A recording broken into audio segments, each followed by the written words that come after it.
Las puertas del palacio se abren para permitir la entrada a un convoy militar proveniente de las minas de cobalto, que al llegar a la entrada principal descienden un par de soldados para ayudar a mantener de pie al cabo, mientras se le pasa el efecto de los sedantes que le dieron para poderlo controlar. La jefa del personal doméstico es quien los recibe con su seca hospitalidad característica y tras ver con desprecio al nuevo visitante, les indica que la sigan hasta donde se encuentra la canciller, atravesando largos pasillos cubiertos por plástico y personal que se encuentra desinfectando el palacio a fondo, hasta que llegan a una antesala donde los esperaba la ministro Susan y el médico personal de la canciller, quienes le explican rápidamente la situación sanitaria y cuidados médicos a los que se está sometiendo la canciller, además de seguir insultando al pobre hombre. Una vez terminada la breve explicación, lo avientan cortésmente al matadero. Una vez que se encuentra en la oficina frente a la canciller, esta le pide a todo su personal que saliera de inmediato para poder dejarlos a solas. ¿Por qué? Porque ella personalmente mandó a llamar al cabo y quiere ser ella quien le revele el importante papel que ejercerá durante su estancia en el palacio, el cual es monitorear la humedad en el aire. ¿Es en serio? Saludos de nuevo, una vez más les habla su narrador, Eric Kopka, quien les da la bienvenida a su podcast Audiocinema, el mundo del cine en tus oídos. Una producción de Kobo Frames. Y en este episodio hablaremos de una miniserie estrenada en este año 2024, la cual está disponible en la plataforma de Max de HBO, llamada El Régimen.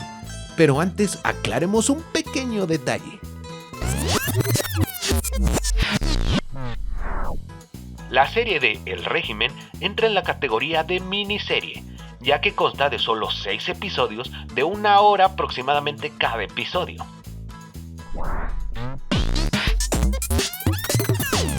Tiempo suficiente para mostrarnos un año de disparatados sucesos dentro del palacio y su brutal desenlace que pondrá a toda la nación de cabeza. Y recuerden disfrutar este episodio porque este programa es libre de spoilers para que puedas disfrutar de la experiencia al verlo por primera vez. Y comenzamos el gran discurso en vivo para toda la nación en 3, 2, 1. Trata esta serie.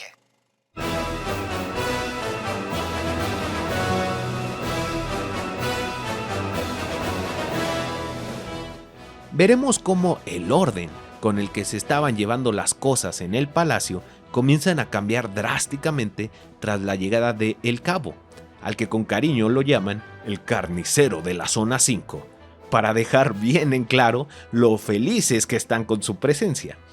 Pero para colmo del séquito de altos funcionarios de gobierno que creían poder manipular las decisiones de su amada canciller Elena, comienza a desarrollarse un nuevo juego donde la opinión del cabo comienza a tener aún más peso y autoridad, lo que provocará un conflicto en las sombras por manipular los intereses de la canciller, para salir bien librados de su delirio por las excentricidades y escenarios fantasiosos en los que Elena deliberadamente prefiere vivir al de afrontar la situación real que está viviendo su país. Y todo comienza con el importante puesto al que se le asigna al cabo Subak al llegar al palacio, el cual es ser el encargado de monitorear la humedad en el aire para que la canciller no se exponga al moho. Sí, así como se escucha de ridículo. Y conforme avanza la historia, nos hará pensar más de una vez ¿por qué diablos siguen en el poder? Y ahora te cuento por qué deberías de ver esta serie. Es una satírica historia que critica las dictaduras que han existido en Europa a través de la representación de una nueva dictadura moderna que supuestamente lleva en el poder más de 7 años. Y se ubica esta nación en el centro de Europa, por lo que aplica la frase, todo parecido con la realidad es mera coincidencia. Si les gusta el drama y el ácido humor negro, entonces disfrutarán de esta miniserie, que nos muestra los altibajos, pero desde el lado del régimen en turno, mientras podemos ver unas fuertes interpretaciones actorales de una buena selección de elenco que se apoyan de un guión que se atreve a dar protagonismo a lo que sucede cuando la jefa no está presente, permitiéndonos ver las posturas reales e intenciones de cada uno de los miembros cercanos a la canciller. Y ahora hablemos de lo que pudo mejorar. Se puede considerar un poco lento el desarrollo de la trama, pero ese efecto se debe a que debemos ir conociendo el trasfondo y ambiciones de cada uno de los personajes del palacio para ir comprendiendo su forma de actuar a lo largo de los episodios, ya que conforme se vaya complicando esta situación y más la situación del propio país, veremos que será cada vez más difícil que los personajes mantengan su máscara de lealtad a la canciller, siendo más del agrado de las personas a las que les guste la estrategia. Ya que conocemos los detalles, ahora veamos qué hay detrás de cámara. Este es el debut de Will Tracy como showrunner. ¿Qué es un showrunner? También se le puede llamar como autor-productor, es decir, aquella persona que creó el proyecto televisivo o show y que a su vez dirige el proyecto hasta su realización, desempeñando ambos roles, tanto como guionista como productor. Y ahora que ya nos quedó un poco más claro qué es este concepto, entonces podemos decir que este es el primer proyecto donde Will Tracy está a cargo, tanto creativamente como de su producción, viniendo de otros proyectos importantes como las series de La Sucesión y El Menú. Al ver la serie, es inevitable preguntarse, ¿existirá el país al que se hace referencia en la serie? Bueno, la respuesta es que no existe, porque reveló Will Tracy que se ha tomado características de distintas naciones europeas para fundar a esta soberana nación, como las minas de cobalto de Finlandia, la remolacha azucarera que se encuentra en Rusia, Francia y Alemania, además de las grabaciones que se han realizado en locaciones de dos distintos países, que son Austria y Reino Unido.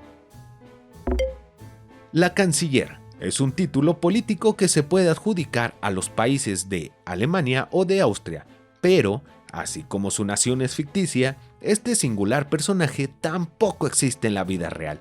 Sin embargo, Will Tracy le reveló al diario The New York Times que se ha inspirado en personalidades políticas reales, de países como Siria, Rumania y Rusia, lo que le acentúa un poco más la sátira a esta miniserie.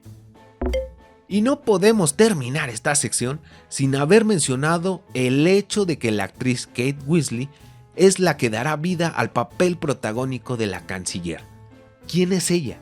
Es una actriz con experiencia y que se le puede ubicar por participaciones importantes como la joven Rose de la película de Titanic del director James Cameron, o también como la jefa de la nueva tribu Na'vi en la película Avatar: El Camino del Agua del mismo director, o la voz de Rita, la intrépida ratona de la película animada Lo que el agua se llevó de los estudios Aardman, también como la doctora antagonista de la saga Divergente, entre muchos otros grandes proyectos cinematográficos en los que ha participado, lo que nos puede ir dando una idea del calibre de su actuación a lo largo de esta miniserie. Llegó el gran momento, donde las películas y series se ganan las estrellas. Estamos hablando de la calificación estelar.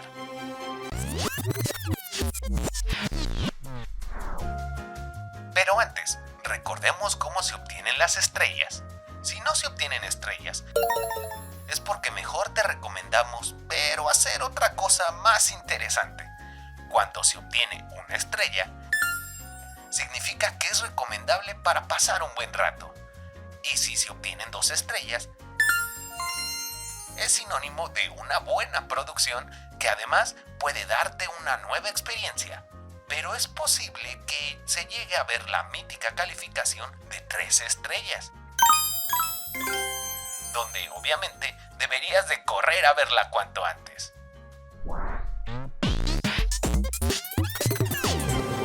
Y la calificación estelar es 2 estrellas.